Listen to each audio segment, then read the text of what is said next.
Whistle बजने वाली थी, गधा भी रेडी, घोड़े भी रेडी, और विसिल बजने के 5 सेकंड पहले गधे की पूंछ उठा के सरपंच ने आधा किलो मिर्ची डाल दी।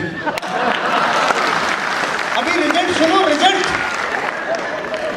सीटी तो बजी तब बजी, और घोड़ों की रेस तो कब खत्म हुई गधे को नहीं पता। गधा 6 महीने तक तो रुका ही नहीं है। गधा रुका नहीं, क्यों? बर्निंग डिजायर, आग लग रही है। आग, जिसके सपनों की आग लगती है ना, उसके भी ऐसे ही लगती है, एग्जैक्टली ऐसे ही लगती है। नींद नहीं आती, रात दिन जिंदगी में टाइम कभी खराब नहीं करता, रात दिन अपनी जिंदगी में अपने कर्तव्य के प्रति दृढ़ रहता है, रुकता नहीं है कभी। क्यों? Burning desire. आग जब जलती है सपनों की तो इतनी ताकत मिलती है, इतनी फोर्स है जो आपको ताकत देती है।